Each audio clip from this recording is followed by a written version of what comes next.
চারটা ভাত খেতে পারি না, ঠিক মতো ইচ্ছা হলেও আল্লাহর রাস্তায় আমি কিছু টাকা পয়সা ব্যয় করতে পারি না।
মা ছেলেকে ভুলে না, কথা কোন ঠিক কিনা? আমরা যদি আপনাকে বলে যাই ঘন বীজে, আপনি মোদেরকে বলিয়েন না। বাবা জবাব করে একটু জোরে পড়েন।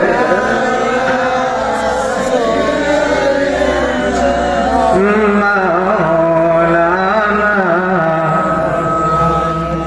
মাদওয়ালা আলে সাইয়্যিদ মাওলানা উস্তনে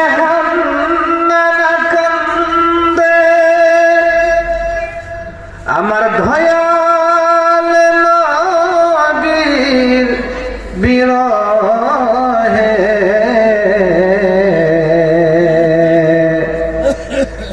পাথরে খালে মাগো পরে নূরের নবীর প্রেমেতে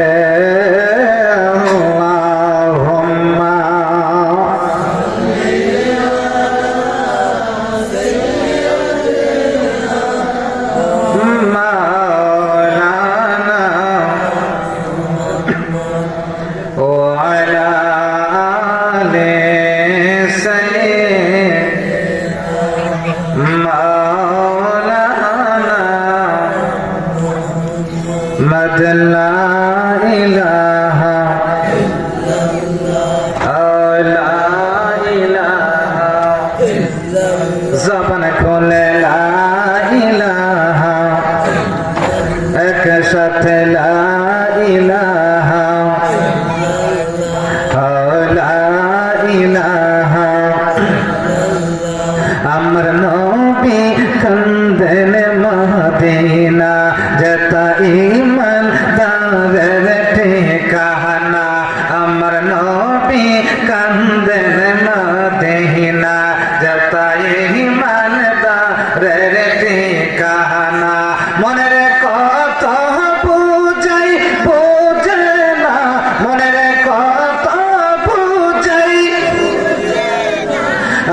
যাইতে চায় সোনার মদিনা। লা ইলাহা জবান খুলে লা ইলাহা, এক সাথে লা ইলাহা ও লা ইলাহা ইল্লাল্লাহ, লা ইলাহা ও লা ইলাহা ইল্লাল্লাহ, লা ইলাহা লা জোরে লা ইলাহা ও লা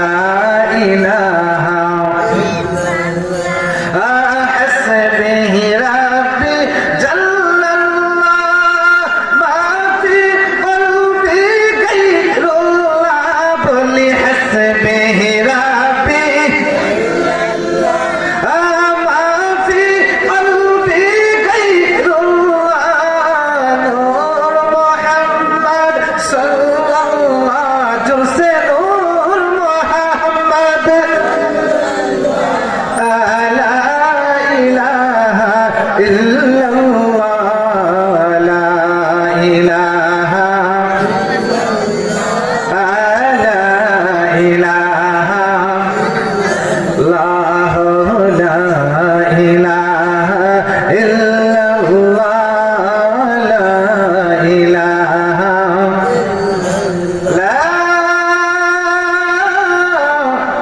ইলাহা ইল্লাল্লাহ মুহাম্মাদুর রাসূলুল্লাহ সাল্লাল্লাহু আলাইহি ওয়াসাল্লাম। একটু ইসমে জাতের জিকির করেন আল্লাহ আল্লাহ আল্লাহ আল্লাহ আল্লাহ আল্লাহ। জবান জবান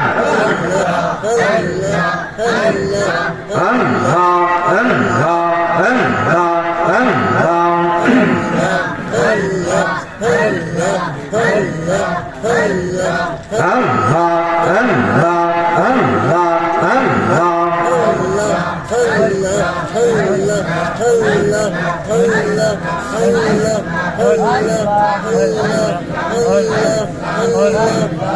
তুমি মেহেরবান গো নবীজি, তুমি মেহেরবান ও গো নবীজি, তুমি মেহেরবান। মাশাআল্লাহ আল্লাহ আল্লাহ আল্লাহ আল্লাহ নয়নে একবার দেখিলে, নয়নে একবার দেখিলে জোড়াইতাম পরাণ গো নবীজি, জোড়াইতাম পরাণ ও গো নবীজি, তুমি মেহেরবান। মাশাআল্লাহ আল্লাহ আল্লাহ আল্লাহ জবান খুলে হাইরে কত কষ্ট করলেন গো নবীজি, ও দের ময়দানে কত কষ্ট করলেন গো নবীজি, ও দের ময়দান। মারহাবা আল্লাহ আল্লাহ হাইরে দান দান মুবারক শহীদ করলো, দান দান মুবারক শহীদ করলো কাফের বেঈমান গো নবীজি, কাফের বেঈমান ও গো নবীজি, আপনি মেহেরবান। মাশাআল্লাহ আল্লাহ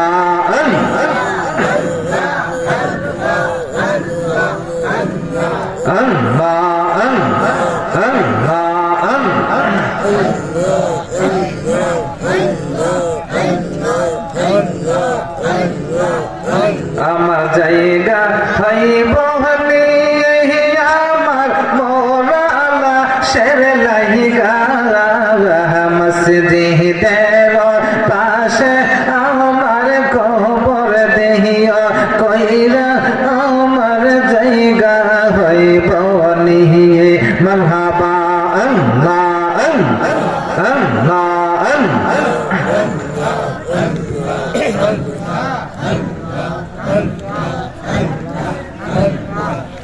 হাইরে পাইবে রাত রাত্রিয় সজন আসবে রে চলিয়া, আমার শরীরেরই রঙিন কাপড় দেহিবে রে কলিয়া।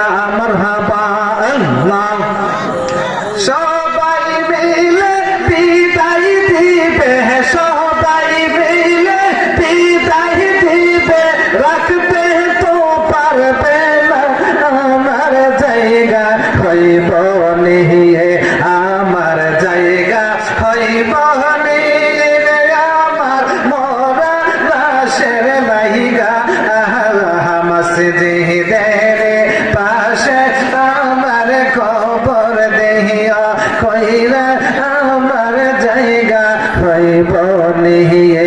মারহাবা আল্লাহ আল্লাহ জবান খুলে আল্লাহ আল্লাহ আল্লাহ আল্লাহ আল্লাহ আল্লাহ। এই এলাকার যুবকেরা পাঞ্জা তোমের পাগল পারা, এই এলাকা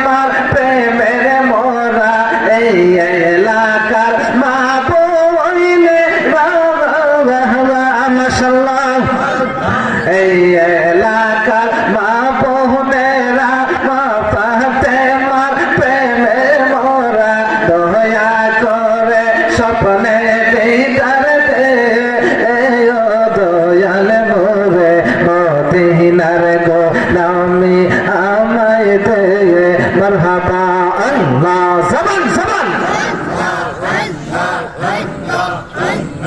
আল্লাহ আল্লাহ আল্লাহ আল্লাহ আল্লাহ আল্লাহ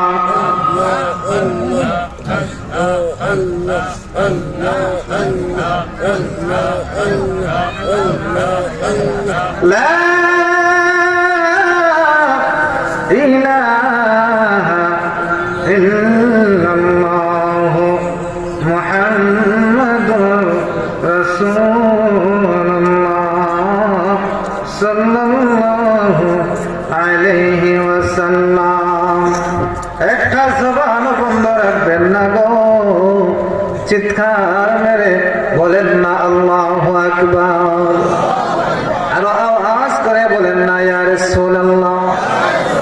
আমরা খুশি না বেজার? জিকির করলে খুশি হয় কে? জবানটা ছেড়ে দিয়ে বলেন। আমি আপনাদের কাছে একটা কথা বলতে চাই, জবানের মালিক কে? আর জবান খুলে বলেন কে?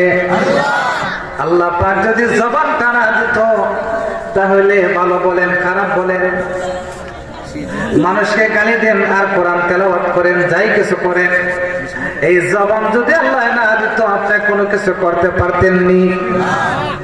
পারতেন? এই যুবক ভাইরা আব্বাজিরা, হয়তো আজকের মাহফিল আপনার জন্য আমার জন্য জীবনের শেষ মাহফিল হয়ে যাইতে পারে কি পারে না? বাবা জবান ছেড়ে বলে পারে কি পারে না? এমন কোন মানুষ, এমন কোন মুফতি মুহাদ্দিস, বাংলাদেশের প্রধানমন্ত্রী, রাষ্ট্রপতি, শিল্পপতি, যা কিছু আছে, যত মানুষ আছে, যত শক্তি আছে, যত টাকা আছে, যত পয়সা আছে, যত বাহাদুরি আছে, কোন মানুষ আজ পর্যন্ত তার বুকের মধ্যে হাত দিয়ে সে বলতে পারবে না আমি এই দেশের প্রধানমন্ত্রী, সারা দেশের মানুষ আমার নাম শুনলে থরথর করে কাঁপে, এই পৃথিবীতে আমি সারা জীবন থাকবো, মালাকুল মউত আমার কাছে যদি আসে তাহলে আমি তো প্রধানমন্ত্রী, আমার পারমিশন না নিয়ে আমার ঘরে ঢুকতে পারবে না, আমার পারমিশন না নিয়ে আমার রুহটারে কবজ করতে পারবে না। এমন ধরনের গর্ব, এমন ধরনের ক্ষমতা যদি দেখায় তাহলে পৃথিবীর কোনো মানুষের দ্বারা সম্ভব নেই। বাবা জোরে বলেন, সম্ভব? সম্ভব। এই জন্য যেহেতু এই পৃথিবীটার কোনো সময় সীমা নাই, হায়াতের কোনো গ্যারান্টি নাই, মওতের কোনো গ্যারান্টি নাই, এই দুনিয়ার কোনো গ্যারান্টি নাই, তাহলে আজকের মাহফিলে যে আমরা আসছি, এই মাহফিলে, এই মাহফিলটা আমাদের জীবনের কি শেষ মাহফিল নাকি আগামী দিনেও কোথাও যেতে পারবো, এমন ধরনের গ্যারান্টি পৃথিবীর কোনো মানুষকে দিতে পারবো? আপনি আমি আজকে মাহফিলে বসছি, আমরা দিতে পারবো? পারবো না। আমার আব্বাজিরা, আজকের মাহফিলের গ্যারান্টি যদি আপনি না দিতে পারেন, আমি যদি না দিতে পারি, তাহলে আজকের মাহফিলটাকে জীবনের শেষ মাহফিল মনে করে আমরা একটু জবান ছেড়ে, যে জবানের মালিক হলো আল্লাহ, আমাদের হায়াতের মালিক হইল আল্লাহ, আমাদের রিজিকের মালিক হইল আল্লাহ, আমাদের স্রষ্টা হইল আল্লাহ, আমাদের প্রভু হইল আল্লাহ, আমাদের খালিক, আমাদের মালিক হইল আল্লাহ। যেই রব্বুল আলামিন আমাদেরকে হায়াত ক্ষমতা দান করেছে, যেই মালিক আমাদেরকে জবান দান করেছে, যেই মালিক আমাদেরকে কথা বলার শক্তি দান করেছে, যেই মালিক আমাদেরকে রিজিক দিয়ে লালন পালন করছে, ওই মালিকের নামটা আল্লাহু আকবার বলে, ওই মালিকের নামটা জবান ছেড়ে দিয়ে বলার দরকার আছে কিনা নাই? আরো জোরে বলতে হবে, আছে কিনা নাই? তাহলে একবার আওয়াজে শুকরাতান শরীফ পড়ে নেই, আলহামদুলিল্লাহি রাব্বিল আলামিন। শুকরিয়া আদায় করলে লাভ না লস? আরো জোরে বলেন, লাভ না লস? লা ইন শাকারতুম লা আযীদান্নাকুম ওয়া লা ইন কাফারতুম ইন্না আযাবি লাশাদীদ। উচ্চ আওয়াজে চিৎকার মেরে বলে সুবহানাল্লাহ। আল্লাহ রাব্বুল আলামিন বলেন, যেই ব্যক্তি আমি আল্লাহ রাব্বুল আলামিনের নিয়ামত পাওয়ার পরে আমার কাছে শুকরিয়া আদায় করে, কি করে? আমার প্রতি শুকরিয়া আদায় করে আমি তার নিয়ামতটুকু আরো বাড়িয়ে দিই। জোরে জোরে চিল্লিয়ে বলি সুবহানাল্লাহ। হযরতে মুসা আলাইহিস সালাতু ওয়াস সালামের জামানায় মুসা নবী তো আল্লাহ রাব্বুল আলামিনের সাথে সরাসরি তুর পাহাড়ে যাইয়া কথা বলতেন না? হযরতে মুসা নবী প্রতিদিন তুর পাহাড়ে যাই আল্লাহর সাথে কথা বলে। তো মুসা পয়গম্বরের একজন উম্মত রাস্তার মধ্যে ওনার সাথে দেখা, ডাক দেয়া বলতেছে, মুসা পয়গম্বর আপনি তো তুর পাহাড়ে চলে যাচ্ছেন আল্লাহর সাথে দেখা করার জন্য। কিসের জন্য? কথা বলার জন্য। কিসের জন্য? কথা বলার জন্য। তো আপনার কাছে আমার একটা অনুরোধ থাকবে, আপনার কথাবার্তা যখন শেষ হবে, কথাবার্তা শেষ হওয়ার পরে আল্লাহকে একটু জিজ্ঞেস করবে যে আমার সায় সম্পদ, টাকা পয়সা অনেক বেশি হয়ে গেছে। কি হয়ে গেছে? যার কারণে ঠিক মতো আল্লাহকে ডাকতে পারি না, আমি ঠিক মতো আমার কাজ করতে পারি না, কাম করতে পারি না। যাই জামালের কারণে আমি বিভোর হয়ে গেছি, আমি অনেক জামালের মধ্যে পড়ে আছি। যার যত টাকা বেশি, যার যত সম্পদ বেশি তার তত জ্বালাও বেশি। ঠিক কিনা বলেন? আমার ভাইয়েরা বাবারা, হযরতে মুসা আলাইহিস সালাতু ওয়াস সালাম বলতেছে, ঠিক আছে তোমার নসিহত আমি আল্লাহর কাছে বলবো, আল্লাহ রাব্বুল আলামিনের কাছে তোমার কথাটা আমি বলবো, কিভাবে তোমার এই অশান্তিটা দূর হয়। সুবহানাল্লাহ বলেন। এবারে লোকটার কাছ থেকে দূরে সরে গেলেন, সামনে যখন হাঁটতে শুরু করলেন, আবার একটু যাওয়ার পর আরেকটা লোকের সাথে দেখা হয়ে গেল।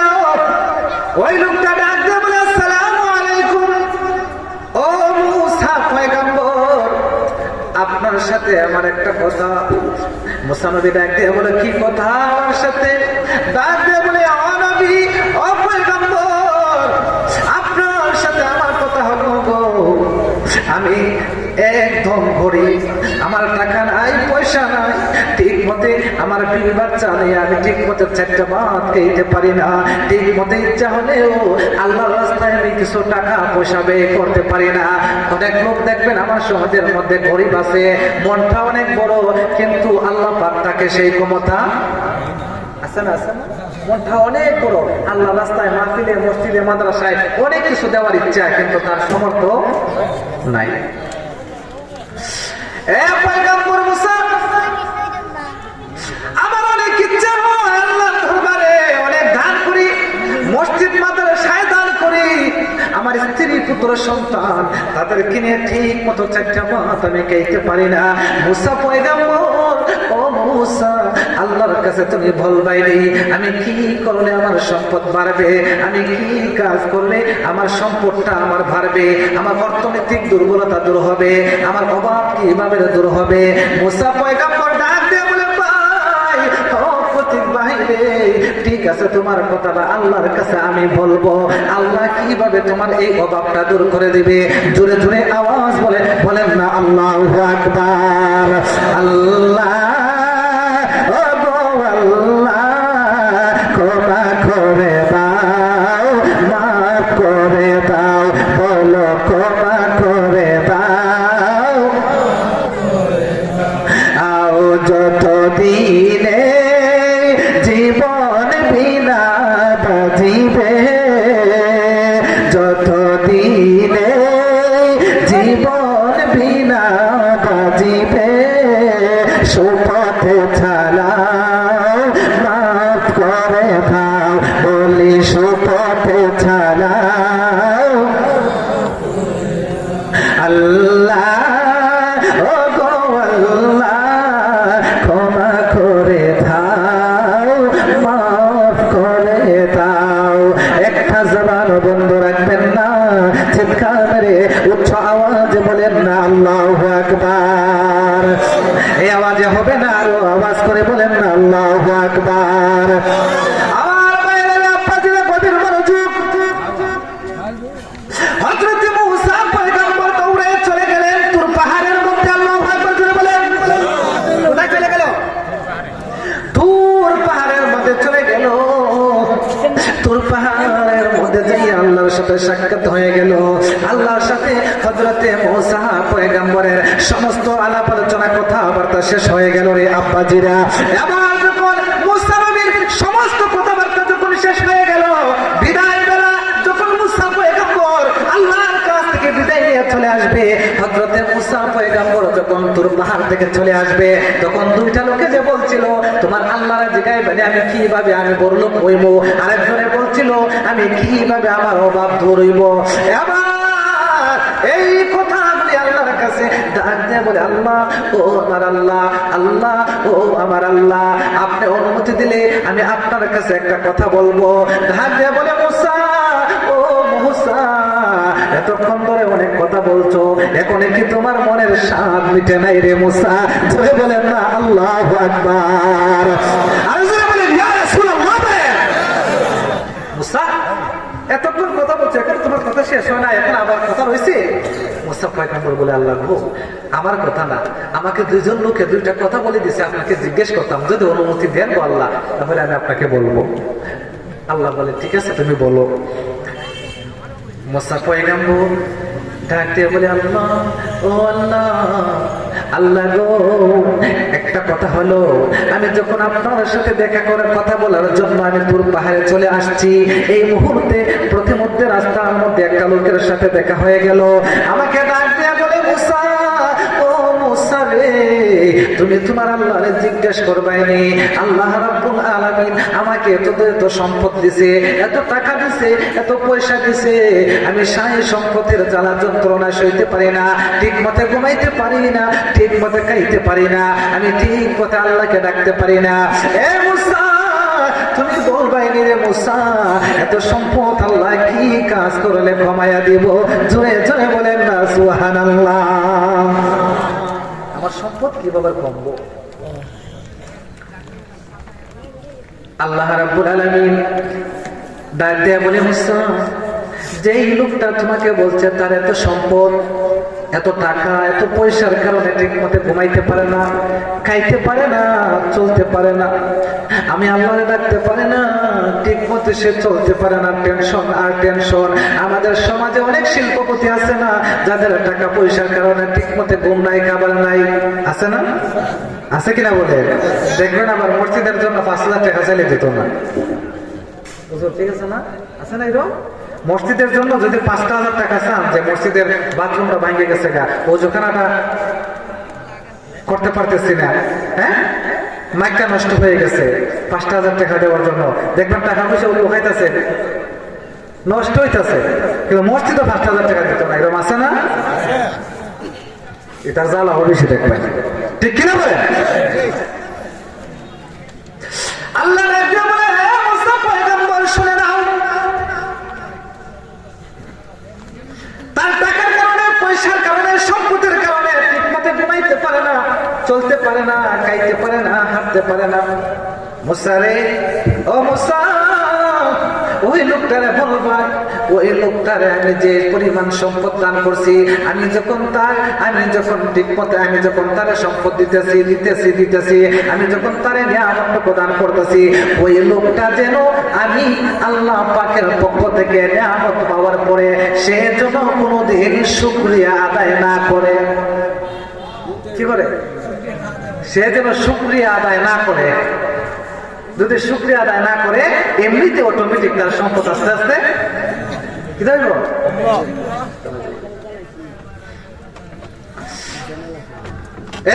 কোন কথা আসেনি। আল্লাহ পয়গম্বর হযরত মুসা নবী ডাক দিয়ে বলে আল্লাহ ও আমার আল্লাহ, আল্লাহ গো আমি আপনার আপনার কাছে আরেকটা কথা, আমার আরেকটা দায়িত্ব রয়ে গেল গো আল্লাহ। ডাকে বলে মুসা, ও মুসা, কি কথা তুমি আমার কাছে তাড়াতাড়ি বলো। মুসা নবী ডাক দিয়ে বলে, আল্লাহ, ওই লোকটার কাছ থেকে যখন অতিক্রম করে আরেকটু সামনে আসলাম, তখন আরেকটা লোকের সাথে দেখা হয়ে গেল। জুড়ে বলেন আল্লাহু আকবার। আরেকটা লোকের সাথে দেখা হয়ে গেল। ডাক দিয়া বলে, মুসা, ওরে আমার বন্ধু মুসা রে, ওই লোকটা তোমারে কি বলছে, ওই লোকটা তোমারে কি বলছে রে মুসা।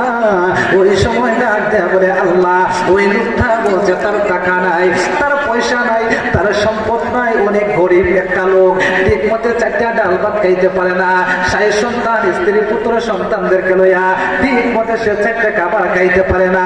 আল্লাহ গো, ওই লোকটার সম্পদ কিভাবে হবে, তার অভাবটা কিভাবে দূর হবে, তার অর্থনৈতিক অবস্থা কিভাবে একটু স্বাবলম্বী হবে গো আল্লাহ। ওই সময় আল্লাহ ডাক দিয়ে বলে, মুসা, আল্লাহু আকবার করে বলে, এ মুসা, ওই লোকটার তুমি যাইয়া বলবা, ওই লোকটা যদি আমার কাছ থেকে কোন ধরনের নিয়ামত পায় রে মুসা, ওই লোকটা যেন আমার কাছে, আল্লাহ, আমি আমার প্রতি যেন সব সময় বেশি বেশি করে শুকরিয়া আদায় করে, বেশি বেশি যেন শুকরিয়া আদায় করে, বেশি বেশি যেন শুকরিয়া আদায় করে। যদি বেশি বেশি করে শুকরিয়া আদায় করে মুসা, আমি আল্লাহ রাব্বুল আলামিন ওই লোকটারে বেশি বেশি শুকরিয়া আদায় করার কারণে আমি আল্লাহ রাব্বুল আলামিন ওই লোকটার সমস্ত অভাব দূর করে, তার সমস্ত অভাব দূর করে তুমি তার সংসারের মধ্যে অনেক সচ্ছলতা ফিরিয়ে দিব, তার সম্পদ বাড়িয়ে দিব। জুড়ে জুড়ে বলেন না আল্লাহু আকবার। আর জুড়ে বলেন ইয়া রাসূলুল্লাহ, আল্লাহুম্মা সাল্লি, জুড়ে মোহাম্মদ বাবা,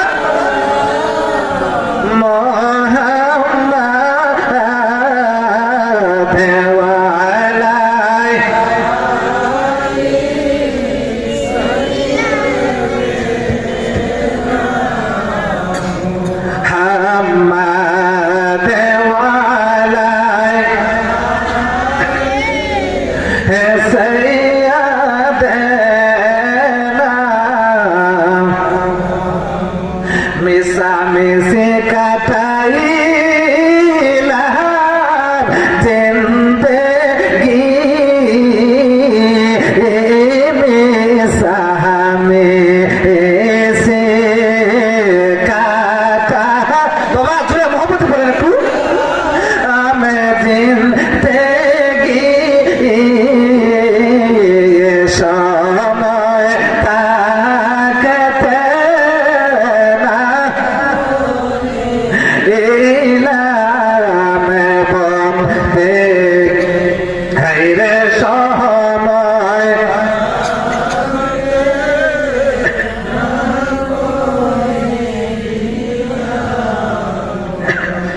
কই পরে আজাব যদি মানুষ দেখি তো, কই পরে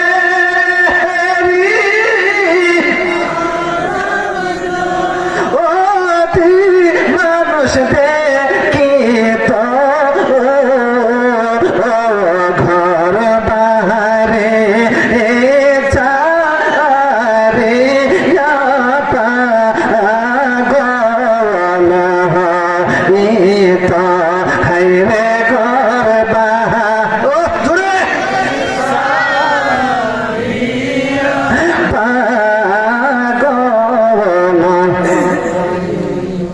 খারাপ লাগতেছে বাবা, খারাপ লাগতেছে। আল্লাহর কাছে, আল্লাহর প্রতি, আল্লাহর নিয়ামতটুকু পাওয়ার পরে শুকরিয়া আদায় করলে আল্লাহ খুশি নেবে। যা আমাদের লাভ হয় না লস হয়। দেখছেন লোকটার সম্পদের জ্বালা ঘুমাইতে পারে না, খাইতে পারে না, বলছে যে কিভাবে শান্তি পাইবো, বলছে যে শুকরিয়া যেন বন্ধ করে দেয়, যদি বন্ধ করে দেয় সম্পদ কমে যাবে। আর যে লোকটার অভাব, টাকা পয়সা নাই, ওই লোকটার বলছে যদি বেশি বেশি করে শুকরিয়া আদায় করে তার সম্পদ আল্লাহ পাক কি করব বাড়াই দেব। তাহলে আমরা নিয়ামত পাওয়ার পরে শুকরিয়া আদায় করতে আছে কিনা নাই? আজকে এই মাহফিলের মধ্যে আসার বসার সুযোগটুকু করে দিয়েছেন, জিকির আজকার করার, দরুদ শরীফ পড়ার সুযোগ করে দিয়েছেন আল্লাহ পাক। আমরা খুশি না বেজার? এটা আমাদের জন্য নিয়ামত না কিয়ামত? বাবা আর জোরে বলেন, নিয়ামত না কিয়ামত? তাহলে একটু আওয়াজে বলেন আলহামদুলিল্লাহ। আল্লাহ পাক এমন একজন নবীর উম্মত বানিয়ে আপনাকে আমাকে পাঠিয়েছেন। আদম সফিউল্লাহ থেকে ঈসা রুহুল্লাহ পর্যন্ত 1 লক্ষ মতান্তরে 2,24,000 নবী রাসূল আল্লাহর কাছে প্রার্থনা করেছেন। কি করেছেন? প্রার্থনা কি করেছেন? দোয়া করেছেন। কি করেছেন? আল্লাহ আমাদেরকে যদি ওই যুগের নবী রাসূল পয়গম্বর না পাঠিয়ে আখিরি জামানার নবীর উম্মত বানিয়ে যদি দুনিয়াতে পাঠিয়ে দিতেন গো আল্লাহ, আমাদের জীবন ধন্য হয়ে যেত, সার্থক হয়ে যেত, জীবনটা কামিয়াব হয়ে যেত। আওয়াজ করে বলে সুবহান। আমার ভাইয়েরা দেখেন, আপনার নবী আমার নবী রাহমাতুল লিল আলামিন কেমন নবী? আমার নবী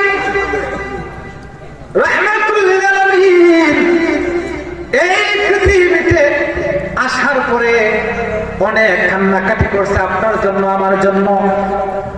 শুধু তাই না, এখনো মদিনা শরীফ শুয়ে শুয়ে গুনাহগার উম্মতের জন্য কান্দে। সুবহানাল্লাহ জোরে বলেন। শুধু তাই না, কাল হাসরের ময়দানে যখন কেউ কাউকে চিনবে না, যখন মা সন্তানকে চিনবে না, সন্তান মাকে চিনবে না, স্ত্রী স্বামীকে চিনবে না, স্বামী স্ত্রীকে চিনবে না, সন্তান মাকে চিনবে না, মা সন্তানকে চিনবে না, ওই দিন কাল হাসরের মাঠে আল্লাহ রাব্বুল আলামিন কি করবেন? আপনার জন্য, আমার জন্য রোজ হাসরের মাঠের মধ্যে মাথা নত করে সিজদার মধ্যে পড়ে আমার আল্লাহ রাব্বুল আলামিনের কাছে আপনার জন্য, আমার জন্য চোখের পানি ছেড়ে ছেড়ে কান্না করবেন। নিজের জন্য কান্না করবেন না, মার জন্য কান্না করবেন না, বাবার জন্য কান্না করবেন না, হাসান হুসাইন আদরের কলিজার টুকরা নাতির জন্য কান্না করবেন না, ফাতেমাতুজ জোহরা রাদিয়াল্লাহু তাআলা আনহা কলিজার টুকরা কন্যা, ওনার জন্য কান্না করবেন না। কিতাব সাক্ষী দেয় আপনার নবী আমার নবী কাল হাসরের ময়দানে সিজদার মধ্যে পড়ে গুনাহগার উম্মতি ইয়া হাবলি ইয়া উম্মতি, ইয়া হাবলি ইয়া উম্মতি, ইয়া হাবলি ইয়া উম্মতি বলে কাঁদবে।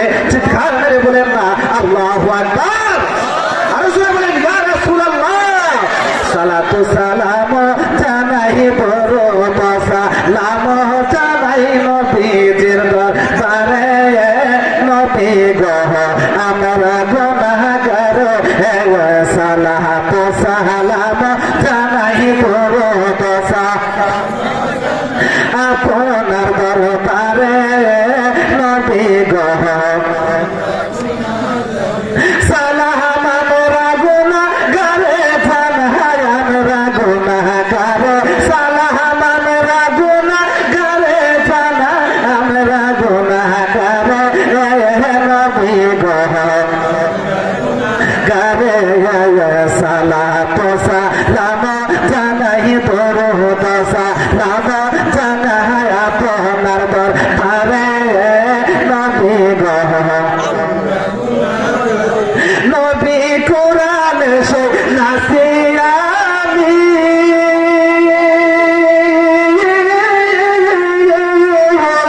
গুনাহগারের উম্মত তুমি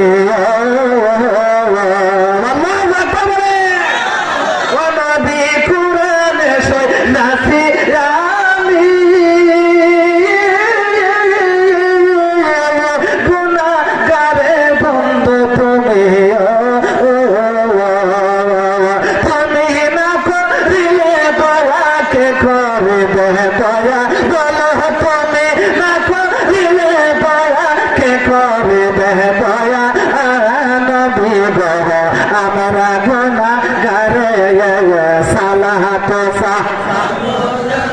দরুদ সালাম জানাই আপনার দরবারে, নবী গো। একটা জবান বন্ধ রাখবেন না, চিৎকার মেরে বলেন না আল্লাহু আকবার। আর আওয়াজ করে বলেন না ইয়া রাসূলুল্লাহ। এ বন্ধু ও কোরআনের আব্বা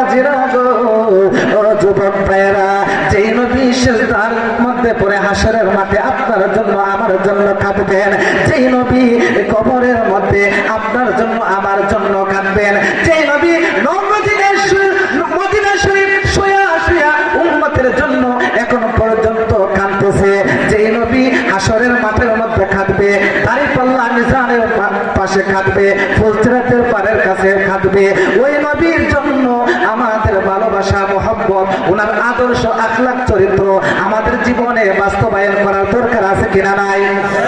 আর জোরে বলেন, আওয়াজ করে বলেন, আছে কিনা নাই? আমার নবীর একজন সাহাবী, আমার সময় সংক্ষিপ্ত এই জন্য আলোচনাটা শর্ট করে নিলাম। আমার নবীর একজন সাহাবী, যে নবীর নাম হলো, যেই সাহাবীর নাম হলো হযরতে হুযায়ফা। ওই হুযায়ফা সবেমাত্র বিবাহের বাসরের মধ্যে বসলেন। কোথায়? বিবাহের আসরের মধ্যে বসলেন, বিবাহ করবেন। বিবাহের আসরের মধ্যে বসলেন, নতুন জামাই, বিবাহ হয়ে গেল, আত্ম হয়ে গেল, কালেমা পড়ে নিল। এবার কিন্তু স্ত্রীর সাথে স্বামীর কোনো দেখা সাক্ষাৎ হয় নাই, যেটাকে আমাদের সমাজের ভাষায়, আমাদের গ্রামের ভাষায় আন্দর বলা হয়, ঠিক কিনা বলে? স্ত্রী স্বামীর মুখ দেখে, স্বামী স্ত্রীর মুখ দেখে, স্বামী স্ত্রীকে মিষ্টি মুখ করায়, স্ত্রী স্বামীকে মিষ্টি মুখ করায়, কথা কোন ঠিক কিনা? হ্যাঁ, আপনাদের সমাজে এরকম কথা আছে? আমার মাত্র নতুন বিয়ে হলো, স্ত্রী স্বামীকে দেখে নাই, স্বামী স্ত্রীকে দেখে নাই, এমত অবস্থায় হঠাৎ করে একজন বার্তাবাহক প্রিয়ন, কি একজন প্রিয়ন হঠাৎ করে দৌড়াইয়া চলে আসলো হযরতে নবীর সাহাবী হুযায়ফার কাছে, ডাক দিয়ে বলে, আসসালামু আলাইকুম ওয়া রাহমাতুল্লাহ। এ নবীর সাহাবী হুযায়ফা রে,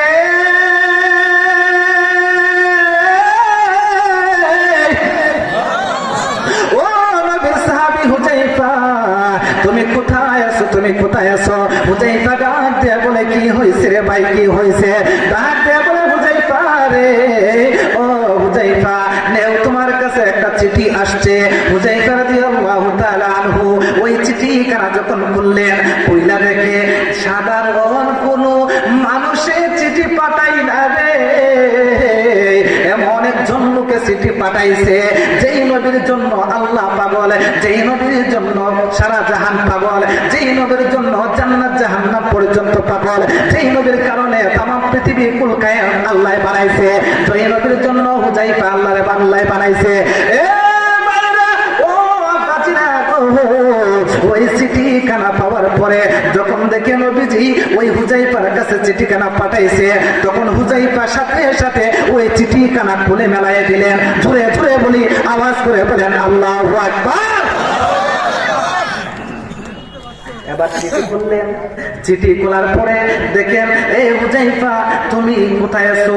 তুমি যেখানে থাকো না কেন, আগামীকাল পবিত্র হুনাইনের যুদ্ধ অনুষ্ঠিত হবে। কি হবে? আগামীকালকে হুনাইনের যুদ্ধ অনুষ্ঠিত হবে। ওই যুদ্ধের ময়দানে আমি 3 জন সেনাপতি নিযুক্ত করেছি। কয়জন?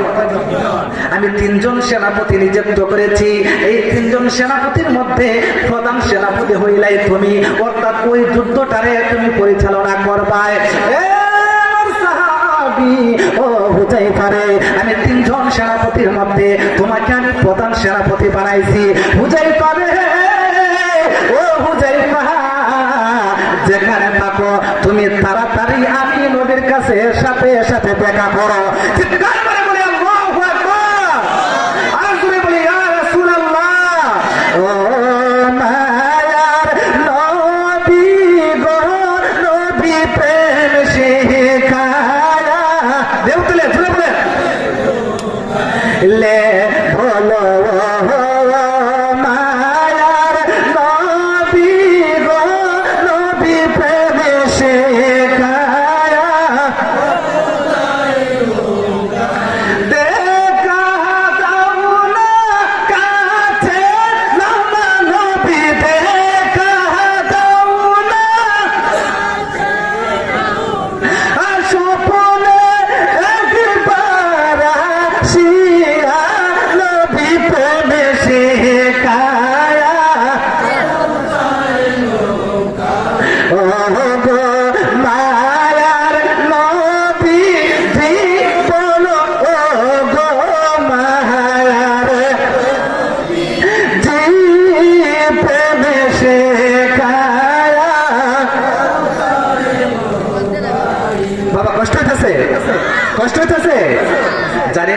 সময় সংক্ষিপ্ত, আমার সময় শেষ। তারপরে সংক্ষিপ্ত সময়ের ভিতরে আমার নবীর পাগলা সাহাবী হযরতে হুযায়ফার ঘটনাটা আমি শেষ করে দিচ্ছি।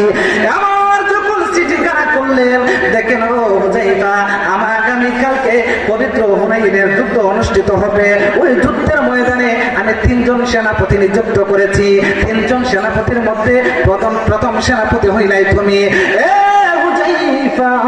তুমি যে যেখানে থাকো না কেন, তাড়াতাড়ি আমি রাহমাতুল লিল আলামিনের সাথে দেখা করো। ধরে ধরে আওয়াজ করে বলেন আল্লাহু আকবার।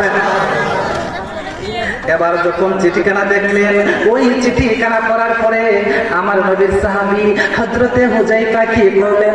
মনে মনে ভাবলেন, আরে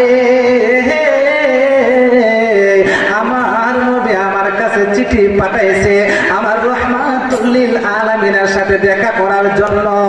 আমি তো বিবাহের আসরের মধ্যে বসা, আমি তো আজকে বিবাহ করেছি। বিবাহ করা হইল আমি হুযায়ফার জন্য সুন্নাত, আর রাহমাতুল লিল আলামিনের সাথে দেখা করা আমি হুযায়ফার জন্য ফরজ হইয়া গেছে। এই জয় বলে আল্লাহু আকবার।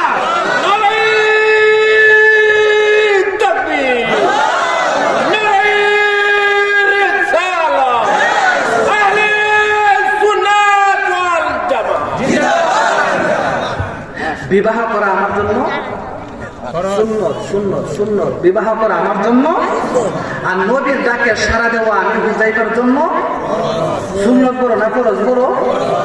সাথে সাথে পাল মেরে বিবাহ আসর থেকে উঠে গেছে। সুবহানাল্লাহ, জোরে বলেন। আর জোরে বলেন সুবহানাল্লাহ। লাফ দিয়ে উঠে গেলেন, ঘোড়ার মধ্যে লাফ দিয়ে উঠলেন, ঘোড়ারে দিয়ে চাবুক দিলেন, ঘোড়া দৌড়তে শুরু করলেন, দৌড়তে শুরু করলেন, দৌড়তে শুরু করলেন। এইদিকে বিবাহের অনুষ্ঠানের মধ্যে শত শত মানুষ। জামাই উঠা দৌড় মারছে। বিবাহের বাড়ির মধ্যে কি গন্ডগোল লাগছে না? আচ্ছা, জামাই যদি জায়গা, বরযাত্রীর কোনো দাম আছে? কথা কয় না। বরযাত্রী খাওয়াইব। নতুন জামাই পাল মেরে যখন অনুষ্ঠান থেকে উঠে বুড়া পিঠা দৌড়ছে, তখন তো বিবাহের আসরের মধ্যে বিশাল বড় গন্ডগোল।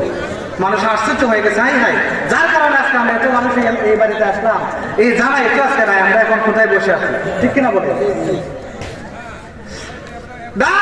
হুযায়ফা, এত সুন্দর অনুষ্ঠান, পবিত্র অনুষ্ঠান, এত সুন্দর বিবাহের আসর, তো তুমি কোথায় আমাদেরকে রেখে চলে যাচ্ছ? আমার নবীর সাহাবী হুযায়ফা ডাক দিয়ে বলে, বাইরে ও নবীর সাহাবায়ে কেরামরা, তোমরা শোনো, তোমরা আমার মনের ব্যথা বুঝবাই না রে। আমার রাহমাতুল লিল আলামিন আমারে খবর দিছে, আমি তাড়াতাড়ি ওনার কদমের মধ্যে হাজিরা দিতাম।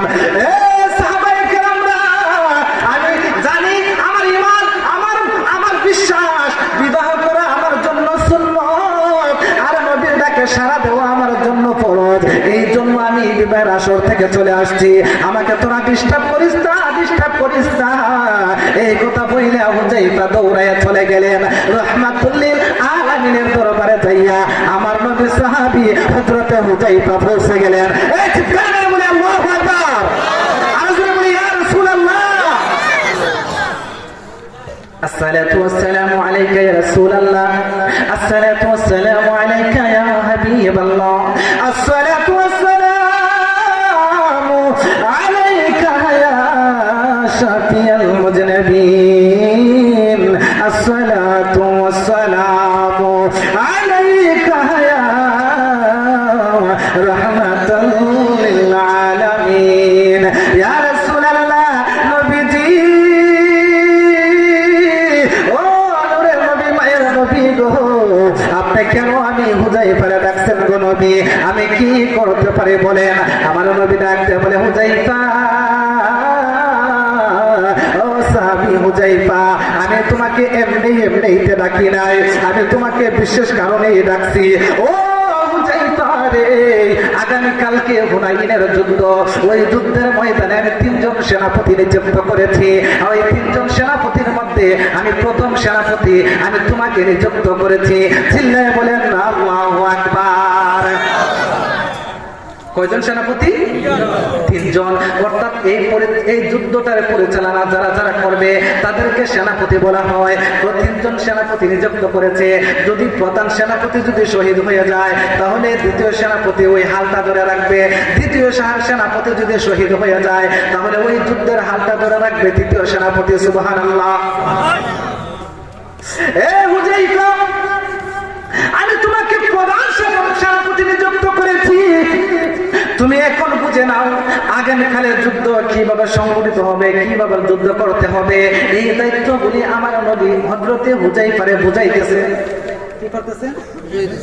আগামীকালের যুদ্ধের যে দায়িত্বগুলি আছে, কিভাবে যুদ্ধটা পরিচালনা হবে, কিভাবে যুদ্ধ করতে হবে, কিভাবে কি করতে হবে, সম্পূর্ণ সবকিছু দায়িত্বগুলি আমার নবী হুযায়ফারে কি করতেছে? বুঝিয়ে দিতেছে। এমত অবস্থায় হঠাৎ করে একজন পিয়ন চলে আসছে। কি আইছে? কি আসছে? পিয়ন আসছে। পিয়ন আসার পরে হুযায়ফার কাছে একটা চিঠি দিল। কি দিল? চিঠি। চিঠিটা যখন দিছে তখন দেখছে যে যে বধূর সাথে ওনার বিবাহ হয়েছে ওই বধূ হুযায়ফার কাছে চিঠি পাঠাইছে। সুবহানাল্লাহ। চিঠিটা যখন দেখছে তার নতুন বধূ তার কাছে চিঠি পাঠাইছে, সাথে সাথে ওই চিঠিটারে মাটির মধ্যে ফালাই দিলেন। কি করলেন বাবা? জোরে বলেন, কি করলেন? মাটির মধ্যে ফালাই দিলেন। আমার নবী দায়িত্বগুলি বলতেছেন, উনি দায়িত্বগুলি সমঝিতেছেন। আবার একটু পরে আরেকটা চিঠি ওই হুযায়ফার কাছে চলে আসছে। সুবহানাল্লাহ। চিঠি কারা করলেন? ওই চিঠির মধ্যে দেখতেছে ওই স্ত্রী তার কাছে চিঠি পাঠিয়েছে। ওই চিঠিখানা যখন দেখলো তার স্ত্রী নতুন বিবি চিঠি পাঠিয়েছে, তখন ওই চিঠিখানাও আবার ওই মাটির মধ্যে ফালিয়ে দিলেন। আচ্ছা আচ্ছা, ঠিক আছে। এবার যখন ওই চিঠিখানা যখন দিলেন, এবার দুইটা চিঠি যখন আসলো তখন ওই চিঠিখানা এইভাবে মাটির মধ্যে পালাই দিলেন। আমার নবীর দৃষ্টিকোণ হলো, আমার নবীর চোখের মধ্যে পড়লো বারবার হুযায়ফার কাছে চিঠি আসতেছে, ওই চিঠিখানা বারবার উনি পালাই দিচ্ছে। ধরে ধরে বলেন আল্লাহু আকবার। আমার নবী ডাক দিয়ে বলে, হুযায়ফা রে,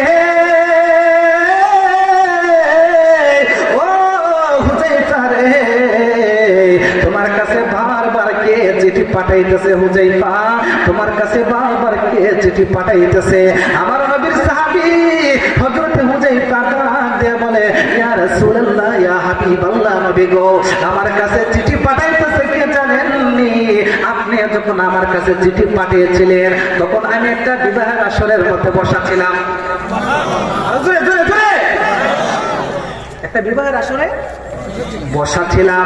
ইয়া রাসূলুল্লাহ, আপনার চিঠি পাওয়ার পর একটা মিনিট আর দেরি করি নাই, দৌড়াইয়া আপনার কদমের মধ্যে আমি হাজিরা দিলাম। ইয়া রাসূলুল্লাহ, ইয়া হাবিবাল্লাহ, নবী গো, এখন যে চিঠিখানা আসতেছে আমার ওই নতুন বধূ আমার কাছে বারবার চিঠি পাঠাইতেছে। বেয়াদবি হইব দীক্ষা গো নবী, আমি এই চিঠিখানা করতেছি না, বারবার আমি মাটির মধ্যে ফালাই দিছি। এবার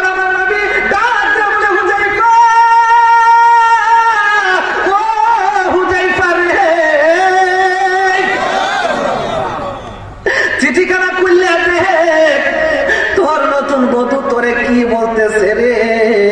এবার নবী যখন অনুমতি দিল, হুযায়ফা ডাক দিয়ে বলে, নবী গো, এবার যেহেতু আপনি আমাকে অনুমতি দিছেন, আপনার অনুমতিতে চিঠিগুলো আমার জন্য ফরজ হইয়া গেছে। ধরে ধরে বলে আল্লাহু আকবার বলে, ও মদিনার মাটি রে,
চিল্লায় বলেন না আল্লাহু আকবার।